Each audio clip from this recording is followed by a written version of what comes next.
discussions you've been having on the role of youth in combating climate change and promoting sustainable development. I wanted to find out from you, from maybe an expert point of view, or someone who's in the field, what do you think is the role of youth in combating climate change and sustainable development? I think as a country, thank you so for the opportunity.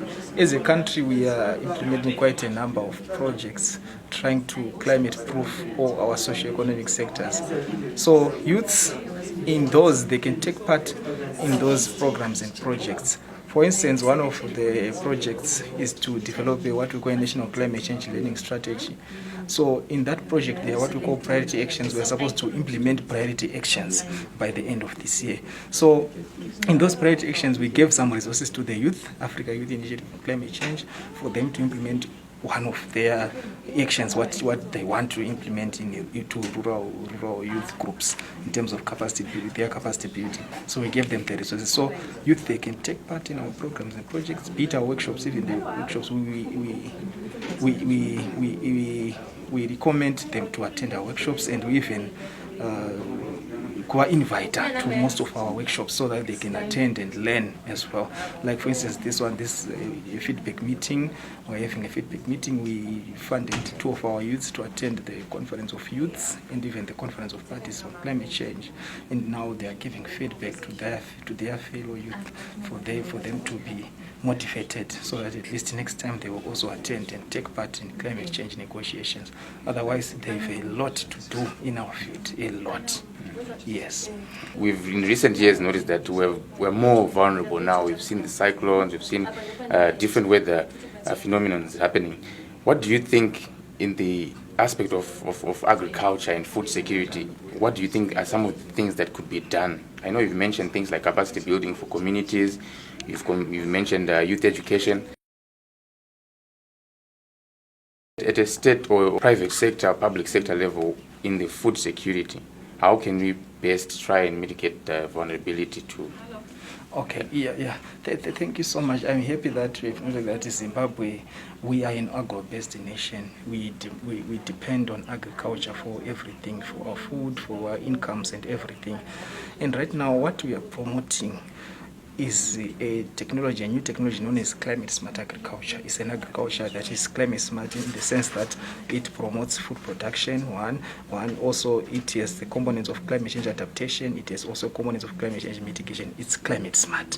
And in that agriculture, we are saying at least people should venture into different agriculture activities. For instance, bearing in mind that we have a lot of water shortages, so we are promoting drip irrigation, precision irrigation. For instance, water will be going to a specific plant, is drip irrigation. That's what we're promoting. We are promoting the growing of small grains like mavunde and munga and all those things. Those ones, they can thrive even when we don't receive a lot of rainfall. So that's what we are promoting. We are also promoting the diversification of livelihoods. We are saying Zimbabweans should not rely much on farming. No, they should also look into other activities, look for like mikando, even businesses and all those things. We should not rely much on farming, because we have seen that farming has been severely affected by the changes in the climate system. So I think it's clear we are promoting climate smart agriculture, and we are moving around the whole nation trying to educate our farmers on what are some of the climate smart agriculture practices that we are recommending and everything. At first, we targeted the agriculture colleges, targeting the lecturers themselves, the lecturers at agriculture colleges, those ones who teaches extension workers, so that the extension workers, they will be able to impart that climate smart agriculture knowledge to the farmers when they go out there to meet the farmers. And I think in summary, that's what I can say. Thank you for the platform, and I think it is important for us to know that before we attack or we tackle issues to do with food security, we need to address water security issues, because the two are interlinked. Anything in connection with the environment is interlinked. So what I'm saying is we need to make sure that we are practicing water harvesting. We need proper technologies when it comes to harvesting, be it construction of dams or the use of wastewater. That is quite important. Even making sure that our rural farmers, they have the capacity in terms of having access to irrigation technologies that is there. making sure that they also have solar-powered bores as a way of going green. Not only that, but because of the effects of climate change, solar is the most alternative way to go. Because if you remember very well, Zimbabwe, for the past 2 years, it's been struggling from a lot of power cuts.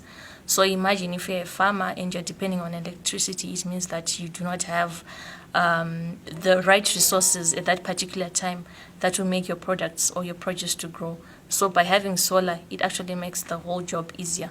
So water security issues are of vast importance to address first before we start addressing issues to do with food security. You find that if we address water security issues, then the issue to do with food security, it will be solved on its own. Of course, we have new techniques that are coming in, the Vumvudza program that is ongoing, which is also part of climate smart agriculture and agroecological practices which respect different kinds of ecosystem, and also it's sort of like an integration of the scientific knowledge that we have and the indigenous systems that we have. Those are all some of the programs and the projects that can be done in order for us to ensure food security in Zimbabwe. And then the last one, what do you think is the role of youth in combating climate change or promoting sustainable development? Wow. Young people, they have a big role to play because you are saying that these are the guys who are fighting for their future. So which means they are energetic, they are quite flexible, they are innovative, they are tech savvy. Through advocacy, you can use your social media platforms to push policymakers, decision makers to come up with sound policies that favor young people and that favor our environment positively. Not only that, some are good when it comes to implementation of projects on the ground. It doesn't matter the amount of money that you have. All it matters is for you to start small. All small action, when integrated, it becomes one huge impact. So besides advocacy, some can be into policy, contributing to policy formulation. There is a huge gap of young people that are contributing into policy formulation. We also need technical experts themselves. When it comes to calculation of greenhouse gas emissions, there is also a gap that is the manufacturing. Young people can also tap into manufacturing of, solar panels themselves rather than for us to import as a nation. So these are some of the opportunities that are there, and these are some of the initiatives that young people can do as they are fighting against the climate crisis. Because whenever there is a problem, there are also opportunities that are there within. So we also need to tap into those opportunities, take advantage of the situation, and not always complain all the time, but get to benefit from the sort of like confusion that is currently happening whilst we are making sure that our voices are being heard by the decision leaders and the political leaders themselves. In terms of youth participation and education, it is something which is very essential. And these are lessons that we have actually learned from projects that we have been doing in Binga, in Wange, and also in Cholocho, whereby we go there and have a school's climate change education and awareness. After this program, we usually have a question and answer and a quiz to find out the level of understanding that the students have when it comes to climate change. And it brings about many gaps to say that there's a lot that needs to be done when it comes to climate change education and awareness. And also when we do these projects with schools, we also invite the community at large. So you'll find that the parents of the students there, they also come, and also businesses, they are there. So in as much as we have managed to reach a few districts in Mat North and Mat South, there is still need for more collaboration for us to actually network and group each other as youth, so that you can be able to tackle all the provinces and everyone will be aware of what climate change is and what needs to be done.